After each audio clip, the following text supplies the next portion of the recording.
and gentlemen, welcome to another edition of To Be Fair Sports Talk. I'm Dave Goodman. This is Dad, and by God, we are 4-0. And the last time the Bills were 4-0, I was a little kid with just no facial hair on my face at all. We were just like complete children, adolescents, and now we are just an absolute mammoth of an organization right now that is absolutely commanding respect in the league right now, man. Yeah, I was actually, he was on the morning show yesterday or morning show today. Kay Adams said that the last time the Bills were 4-0 and 5-0, they made it all the way to the Super Bowl.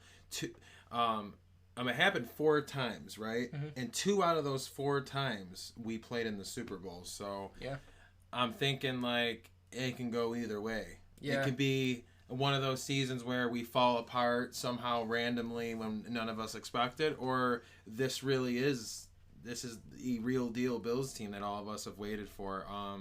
I know one thing, me and you predicted 4-0 and 3-1, so you're on track right now. Yeah, I mean, I couldn't. I honestly, you hope when you're doing these predictions that you think that that's going to work out.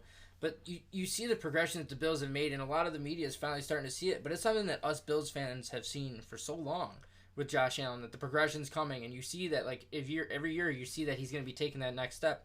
And we almost expected this team to be taking this step forward, especially with the addition of Stephon Diggs. We really expected this offense to finally open up, and what we always said was Josh Allen has no more excuses. This is his time to sit here and show that he's the quarterback that we need, because he has every weapon up to his disposal that no one else can. Not many people in the league have that type of weapons that we have, and I remember a lot of us were saying he needs to be the guy that we need him to be, and he has absolutely lived up to every single bit of the hype. I mean, absolutely. I don't think none of us predicted a year 3 through 4 games. Every single analyst is saying that he's your MVP pick. Nobody predicted this. Nobody predicted the onslaught he would put on the first 4 weeks here. I'm honestly in awe of this man right now. Yeah.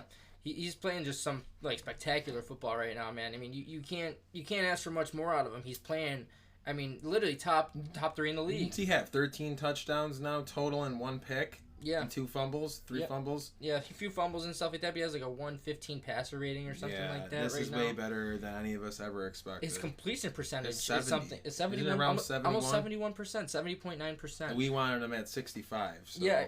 I just don't. I mean, if there's people still bitching about Josh Allen right now, which I know there's still people stop bitching about it. Just stop. There's literally not much more that this man can do for this team. Yes, he's gonna make a mistake and take a sack here and there. I don't know. I mean, did you see Brian Hoyer last night playing that stupid shit? Playing that stupid play where he sits there and takes a sack with 2 seconds left to go in the half, when you could have just easily thrown it away and had the field goal to tie it up. I mean, what the fuck, dude? And people are bitching about Josh Allen, and it's like, this guy has so much potential. This guy literally is the fucking creme de la creme right now of the fucking draft class of 2018, and he's showing that he's top tier and leading this team to Super Bowl stardom here. He's making him a Super Bowl candidate. People want to talk about his reckless 1 or 2 plays he does a game, but I mean, if that's all you got to worry about, I mean, that flick play last game, that got us a good. I know it didn't make the first down, but I don't think the Bills were trying to set us up for field goal range, though. That led to a field goal, which is a very important play in the game. That fucking flick got us just close enough for them to be comfortable with the rookie kicker kicking it. Yep. So that play by Josh Allen, wrist injury, but that's what it takes sometimes, man. He's going to do whatever it takes to get his team in, a spot to win that game, honestly, no matter what. And, that's my guy, dude. Yeah, he's had quite the start, man. I just don't understand, when people want to keep talking shit and then he constantly is proving haters wrong, and then they still want to find little things to bitch about. Because, you're saying, those 2 little plays like that, they're nothing compared to the good he's doing for this team, And people, I remember us talking last year about him being a running quarterback, basically, and stuff. He is, his last game, I was watching Nate Burleson or whatever, Nate Robinson. He sat there and he was talking about how he had 3 carries last game for -1 yards and a touchdown. So it shows that he is not a running quarterback right now, and this is not he's just a mobile quarterback. He's throwing from the pocket. He's trying to make the plays down the field, and he's trying to look for the open receiver because he knows that those are probably the better players to be having the ball in their hands than him right now. Oh, absolutely. I'm on cloud 9 right now with the whole entire offense. Yeah. I want to see more out of the running game, but I'm starting to think like a lot of their low numbers is more of a scheme. Yeah, yep. It's more of a scheme thing. Like Dable wants the ball in Josh Allen's hands most of the time, and so be it. I mean, this is what we've always wanted. Yeah. We wanted a quarterback to just take over. Yeah. And it goes through him now. And it's crazy when you see the wide receiver core now too. You know, even from last year with just John Brown and Cole Beasley having Stephon Diggs and then Gabe Davis. Yep. You know, just absolute star with power. A sprinkle of Isaiah in there. And... with the end arounds and stuff like that and the gadget plays. And we thought our tight ends would go a certain way this season, and I did not expect like Croft to have any type of impact, and he is. Yeah, Croft he's doing more than Dawson Knox is, and we all expected Dawson Knox to have a huge second year. Yeah, he was my breakout Kroom player. Got cut. I didn't expect that. I mean, yeah, I think a lot of us in the Mafia here expected Dawson Knox to be the breakout player for this team this year. It might be Croft. And it might be Croft, man, because he sat there, and especially with the injuries Croft had last year and stuff, you never got to really see him. He's a feel-good story. Yeah, but, you know, Dawson Knox, he has a long ways to go to earn that spot back to even being, like, a credible, like, tight end. Is he returning this week? I don't know. He was there. He was playing a few snaps this past week and stuff like that. He had, like, two or three catches. He's been pretty quiet though, man. He hasn't been playing. He hasn't been playing up to the standards I think that a lot of Bills Mafia were thinking. But I think, like I said too about the run game, it's just a product of there's so many weapons on the offense. You can only get so many people the ball, and there's only so many minutes in a game. Dawson Knox right now, until something changes with maybe Dave or John Brown leaving after next year. You know, you're not going to see Dawson Knox getting too many targets, I don't think. There's just too much power right now. I mean, Cole Beasley, for God's sakes, is making beautiful catches. Red zone catches. Yeah. Flipping over guys and shit. They're bought in. Like, all these guys have bought into this team, and it's going to lead to special things. Yeah, I mean, in my opinion, it's a family, man. It's a family with these guys. They actually fucking care for once. It's nice to see them actually fucking care about the people that they want to see, or for the fans. You know, they do this for all of us and stuff, and they understand that like this is a big year for the city, for them, and they're understanding that you don't get many chances to have a Super Bowl run, and they understand that this is the team that's wired and built for this. This is it. This is it, man. And the defense the first 3 weeks were really struggling here, and they finally turned it up a little bit. You know, and you could say that there's only a few turnovers, but those few turnovers make a big difference in a game. You know, it turns the whole tide around. Josh Norman, he's finally back, and he had a great start to his That's my season. Dude.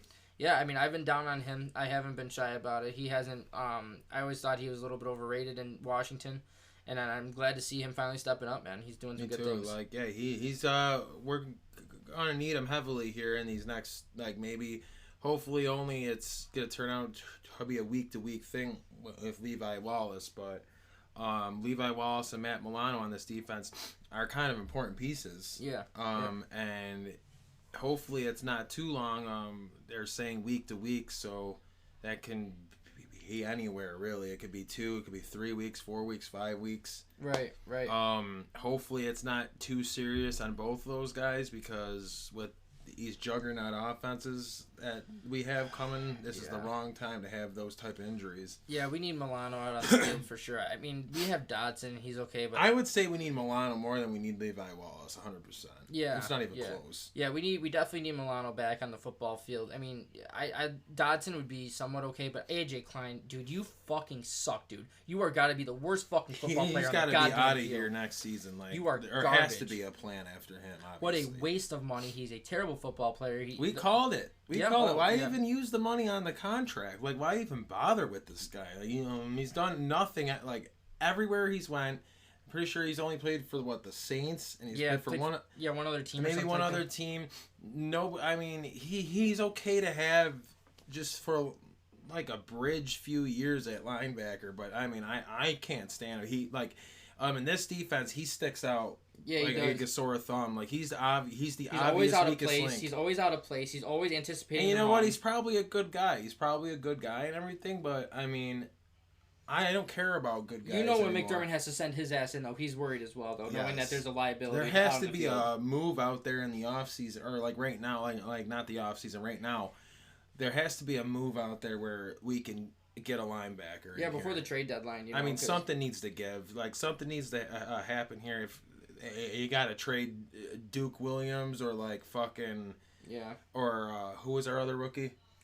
It was Gabe Davis and what the hell was his name? Isaiah Hodgins. Yeah, I mean, if it takes trading Isaiah Hodgins and just eating your losses and saying, well, at least you hit on Gabe Davis. Yeah. So whatever, and if somebody wants Hodgins and maybe I don't know, throw in whoever.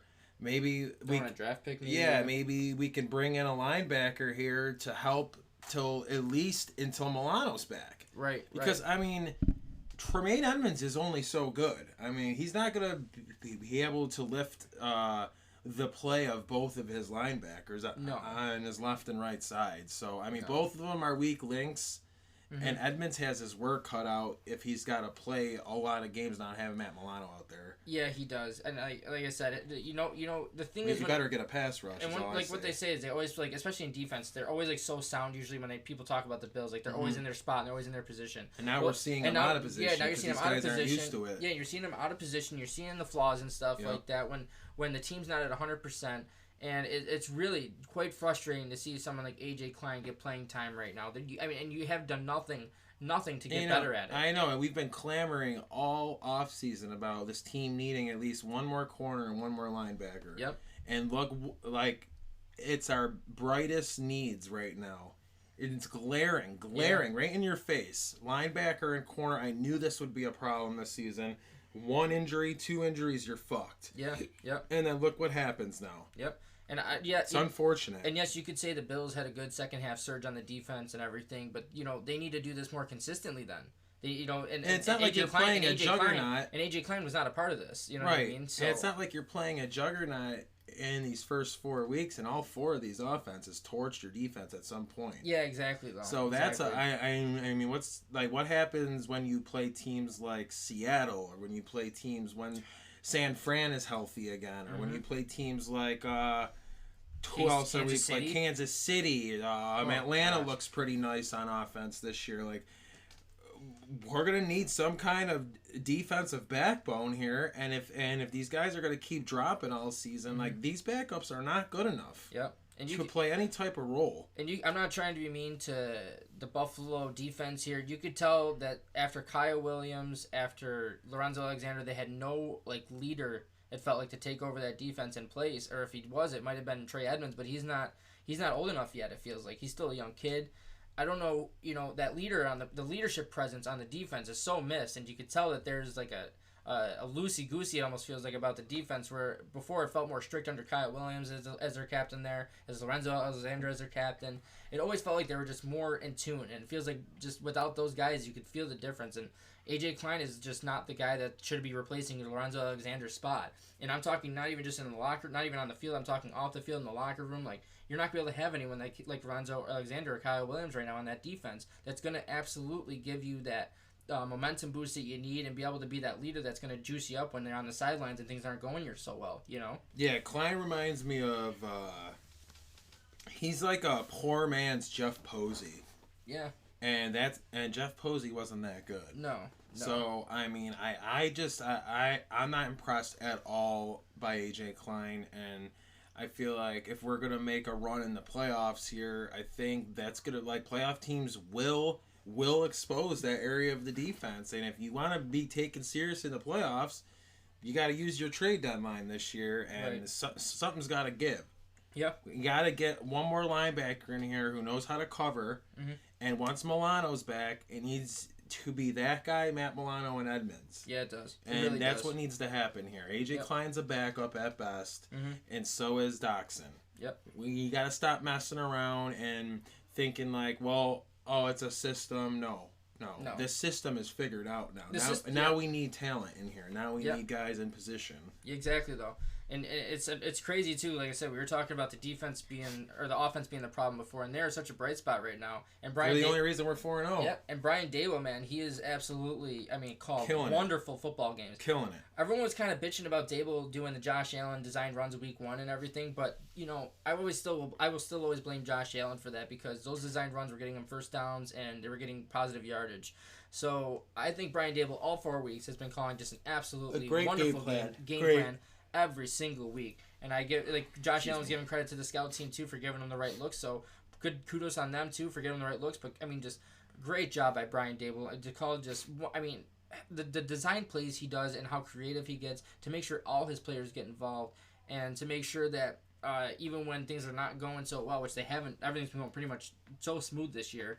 When things aren't going well, though, he knows how to just pick it right back up and maybe get Josh a deep ball and get the momentum back on their side. Oh, absolutely, yeah. I'm very impressed by all three areas of our team. I think Bass is getting there. Mm-hmm, he definitely is. He now keep in mind short off season, no preseason. That's hurting every single rookie. It's hurting AJ Espinoza. Yeah, you haven't heard his name once. I haven't heard Zach Moss's name once, and we knew it would affect all the rookies. Yeah. So, I think once we're around week 8, week 9, I think AJ Espinoza picks it up, and I think Zach Moss picks it up, and perfect timing because Zach Moss is the perfect cold weather runner. Yeah, he is. Yep. So that'll be pretty nice timing. Other than that, I'm still high on this defense. I hope we survive not having Matt Milano and Levi Wallace a few weeks here. It's going to really test us, but it could have been the short off season and no preseason as to why the defense started slow for the first 4 of this season. If you look across the league, actually, scoring's up everywhere. Yeah, it seems like it's scoring is up all over the league. Defenses are struggling not having an off season and preseason, and I think this is a normal thing. Yeah. I think once we get close to like cold weather games where it's going to be tough, it's going to be harder to throw in the snow. Yeah. I think defenses will eventually catch up to the offenses of this league this season, and then I think it'll be closer games, like lower scoring and stuff like that. So. Yeah. I'm just I'm more surprised how important Stephon Diggs has become to this offense. I mean, he is the absolute difference maker for this team right now. He's that number one receiver we've always lacked. It's what we wanted out of Watkins, and we got about half of the first season of Watkins, and then he was nowhere to be seen after that. Yep. This is a true, proven number one wide receiver. In the big moments, he wants the ball. He's getting the ball. Yeah, he's getting the ball in the big moments.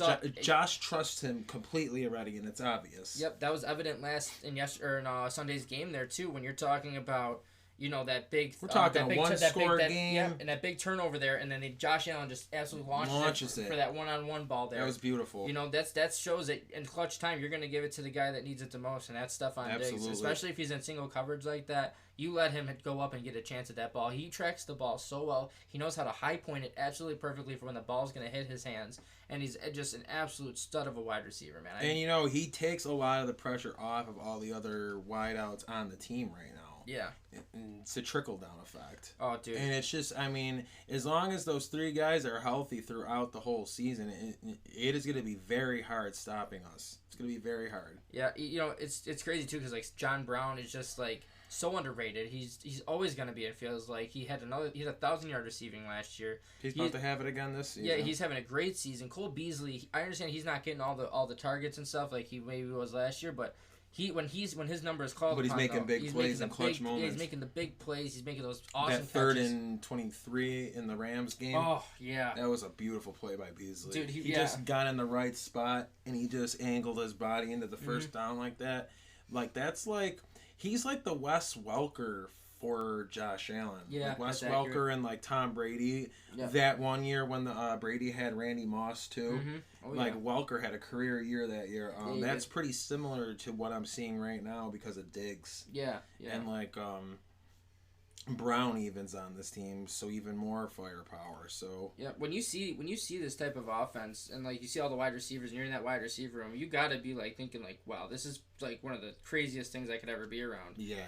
Especially if you're someone like they're Isaiah Hodgins. Top 5 trio. Imagine being someone like Isaiah Hodgins and Gabe Davis learning from people like John They're in Brown, the best Stephon spot in their Diggs. careers right now. You're not, and that's Gabe Davis is gonna be elite strictly because of who he's learning from. Exactly. He's gonna be just a he's gonna learn receiver. From Diggs everything about route running. Yep, exactly, man. And these are 3 of the best route runners at their position. You know what I mean? Slot receiver, second wide receiver, number 1. They are all the best route runners at their positions, and it's unbelievable that we have them all on our team. It's I mean, I understand Josh Allen has to throw a pretty football once in a while to him, but they get open too a lot of times for him, and they make it really easy for him to look really good in the football field, man. Yes, they do, and we're looking forward to every week after Sunday this week, guys. It's Bills and Got the fucking Titans this week. Yep. It's looking like those COVID cases are back down over there in Tennessee.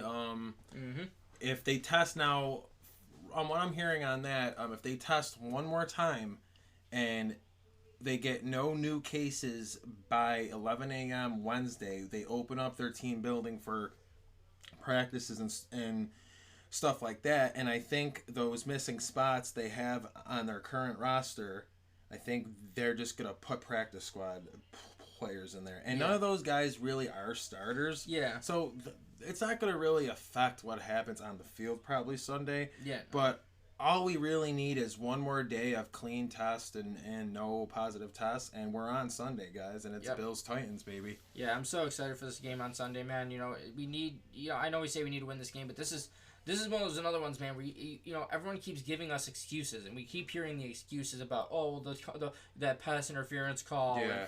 And we keep hearing. How many times has that messed us? Yeah, exactly, though. And, like, we sit here and we constantly have had to hear excuses about what's going on with us.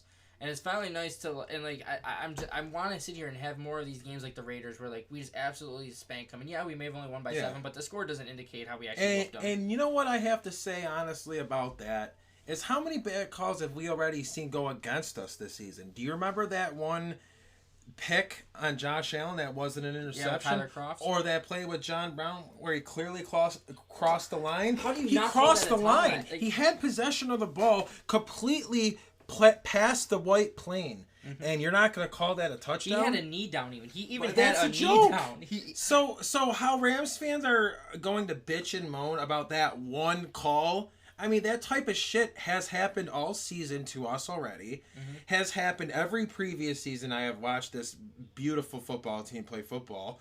And nothing ever goes our way. No. So, you know what? We're owed at least a decade of fucking calls. We're owed at least 9.5 years of good calls. So, you know what? Sorry, LA. Sorry with your bright lights and glitz and glamour. I'm sorry that you had to give Buffalo one fucking call. Cry about it. You're the one who drafted Jared Goff, okay? Deal with it. Yep, they fucking... Dude, and I'm so glad they lost. Jalen Ramsey, you're a little bitch, too. Yeah, fuck you, Ramsey. Yeah, I'm so glad we fucking beat them, You're trash, bud. Yeah, you're trash. Fucking garbage, dude. Overrated as Anyways, let's not talk about garbage that was taken out last week. And let's move back to the Titans-Bills game here. We can beat Tannehill. He's our little bitch. Oh, yeah. Okay, we've proven he's our bitch. Yeah, okay, I don't care what kind of numbers he puts in prior. He comes up against Buffalo, he shits himself. Yeah, he does. So game, really, as long as you stop Derrick Henry, I don't see them beating us. Like, their defense is okay. Yeah. I thought it would be better. Yeah, no, they're not. With all the moves they made on defense. Yeah, no. I knew they overpaid people, average players. Yeah, so yep. It pretty much did what Miami did. Just overpay average players, and then that might be enough to beat average teams. But when teams like Buffalo roll in, yeah, you're struck. That money ain't gonna help you. I know. The thing is too. I guarantee you, we're more confident facing the Titans than the Titans are more confident. They're shitting their pants right now. Their fans, I guarantee you, are probably thinking like, "Damn, we gotta face the Bills right now." No, their fans are thinking, let's make other plans from 1 to 4 that day in Garden or something because it's gonna be pointless watching our Tennessee Titans play the Buffalo Bills here. It is. It's gonna be we should handle this game. I think we're gonna kick their ass. I think we should kick their ass. I think our true test is Thursday night at home at the Ralph. Yeah. Playing the Kansas City Chiefs. Hopefully we're not looking past this game. Yeah. This is guys. This is a trap us game. As fans are allowed to look past. This is the trap game. Yeah. This is the trap game. Hopefully these Bills players are not looking forward to that Thursday night game against Pat Mahomes and the Chiefs and seeing how beatable he looked yesterday. Yeah, because he did look beatable. Which is another story. But I'm just saying, focus on this game. Get to 5-0. We never get to say we're 5-0. Yeah, that never happens. Yep. I want to say it never happened last year. No. If you get the 5-0, this city is gonna be just buzzing. They're gonna be buzzing if we're 5-0, guys. It's gonna be And that really sets up for some fucking quality Thursday night football. This will be one of the best Thursday night games of the year, definitely. This will be one of the most. If the Bills win and the Kansas City Chiefs win, I don't even care if we don't beat the Chiefs. Honestly, if we get to that game 5-0 and they make us 5-1, fine. But dude, that's fine. But do you understand how that's gonna be the most watched game in Thursday Night Football like history almost? It's gonna be the game of the week by far. There's not gonna be anything better to watch than Pat Mahomes versus Josh Allen, especially when they talk throwing about the contest. Yeah, exactly. Oh, it's just juicy. It's a juicy competition right now, dude. Yeah, the writing's pretty. I mean, the people on NFL Network got very lucky with this one because their schedule has been dog shit so far with football teams that they've been playing against each other. Broncos Jets last week, barn burner there. I mean, absolute garbage teams. There was like Miami and some other team too. I forgot, Cleveland, I think, or something like that. You know, it's just, I mean, nothing special, man. Nothing special. So this is going to be a big game for Thursday night. Everyone's going to be watching it. The nation's going to be watching it. We're going to be watching it. And Bills Mafia, I hope you're watching it too. We're going to be out of here now. If you don't mind liking the video, subscribing to the channel. Please smash that like button, guys. It really helps us. Just smash it the way that Singletary smashes that hole, baby. Right up the middle, baby. Hell yeah. Let's go. If you don't mind subscribing too, it all helps out so much, guys. And as always, go Bills. Let's go Bills, baby. Let's go.